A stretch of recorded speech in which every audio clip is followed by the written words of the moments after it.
Letter 18 to the Honourable Daines Barrington, Selborne, January 29, 1774. Dear Sir, the house swallow, or chimney swallow, is undoubtedly the first comer of all the British hirundines, and appears in general on or about the 13th of April, as I have remarked from many years' observation. Not but now and then a straggler is seen much earlier, and in particular, when I was a boy, I observed a swallow for a whole day together on a sunny, warm Shrove Tuesday, which day could not fall out later than the middle of March, and often happened early in February.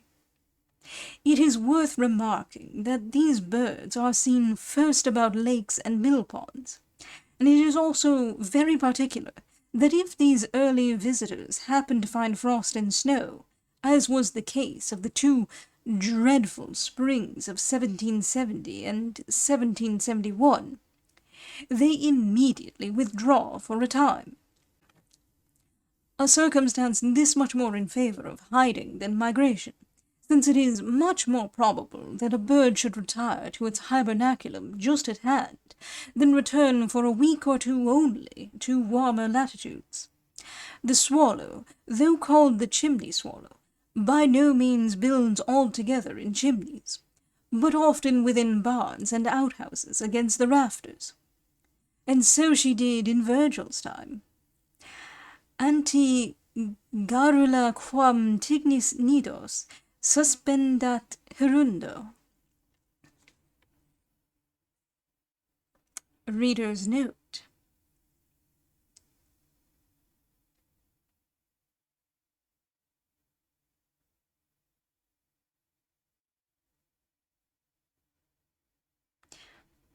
Before the twittering swallow hangs her nest from the eaves.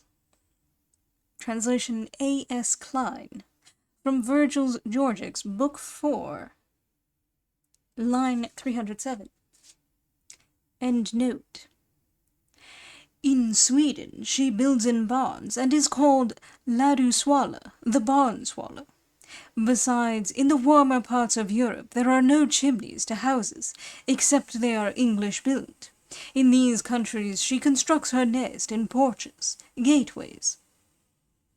In these countries she constructs her nest in porches, and gateways, and galleries, and open halls. Here and there a bird may affect some odd, peculiar place, as we have known a swallow build down the shaft of an old well, through which chalk had been formerly drawn up for the purpose of manure. But in general, with us, this hirundo breeds in chimneys, and loves to haunt those stacks where there is a constant fire, no doubt for the sake of warmth. Not that it can subsist in the immediate shaft where there is a fire, but prefers one adjoining to that of the kitchen, and disregards the perpetual smoke of that funnel, as I have often observed with some degree of wonder.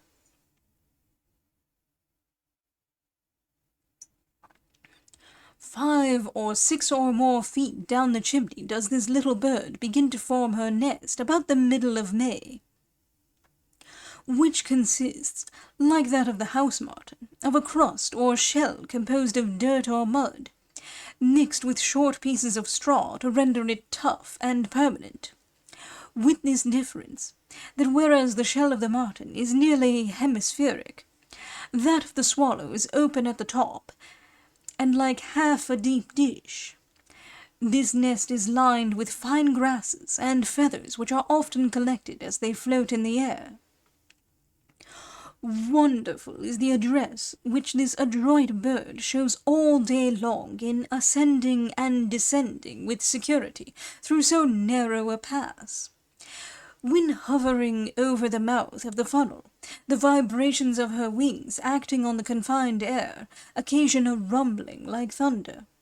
It is not improbable that the dam submits to this inconvenient situation so low in the shaft, in order to secure her broods from rapacious birds, and particularly from owls, which frequently fall down chimneys, perhaps in attempting to get at these nestlings.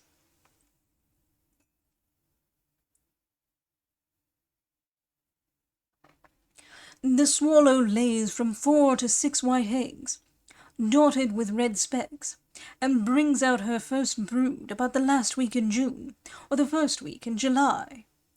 The progressive method by which the young are introduced into life is very amusing. First, they emerge from the shaft with difficulty enough, and often fall down into the rooms below. For a day or so they are fed on the chimney-top, and then are conducted to the dead leafless bough of some tree, where, sitting in a row, they are attended with great assiduity, and may then be called perchers. In a day or two more they become flyers, but are still unable to take their own food. Therefore they play about near the place where the dams are hawking for flies, and when a mouthful is collected, at a certain signal given, the dam and the nestling advance, rising towards each other, and meeting at an angle, the young one all the while uttering such a little quick note of gratitude and complacency, that a person must have paid very little regard to the wonders of nature that has not often remarked this feat. The dam betakes herself immediately to the business of a second brood as soon as she is disengaged from her first, which at once associates with the first broods of house martins, and with them congregates, clustering on sunny roofs, towers, and trees. This hirundo brings out her second brood towards the middle and end of August. All the summer long is the swallow a most instructive pattern of unwearied industry and affection, for from morning to night, while there is a family to be supported, she spends the whole day in skimming close to the ground, and exerting the most sudden turns and quick evolutions. Avenues and long walks under hedges and pasture fields, and mown meadows where cattle graze, are her delight, especially if there are trees interspersed, because in such spots insects most abound. When a fly is taken, a smart snap from her bill is heard, resembling the noise of the shutting of a watch-case, but the motion of the mandibles are too quick for the eye.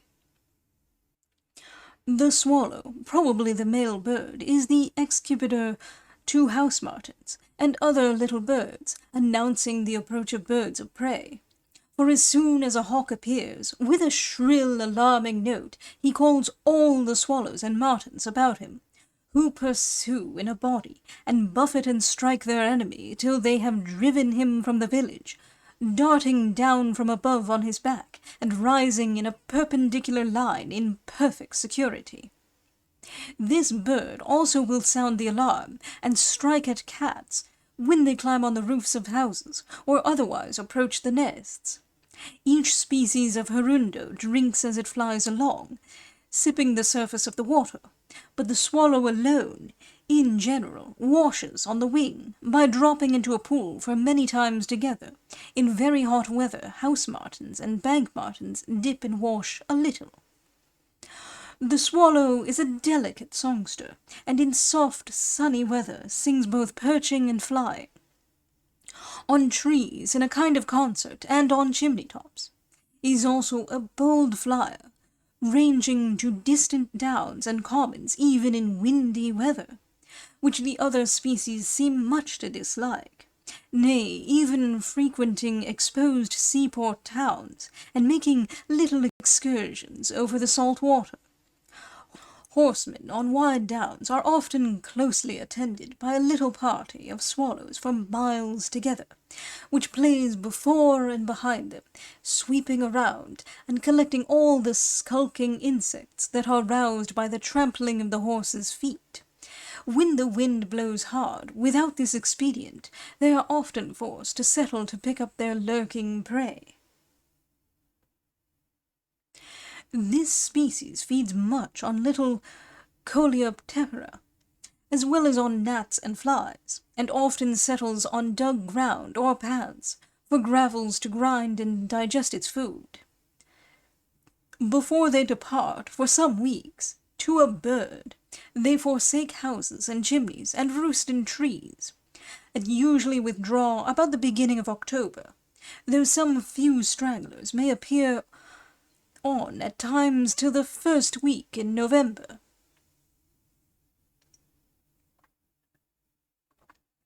Some few pairs haunt the new and open streets of London next to the fields, but do not enter, like the house martin, the close and crowded parts of the city.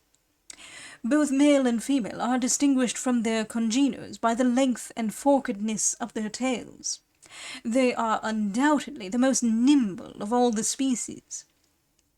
And when the male pursues the female in amorous chase, they then go beyond their usual speed and exert a rapidity almost too quick for the eye to follow.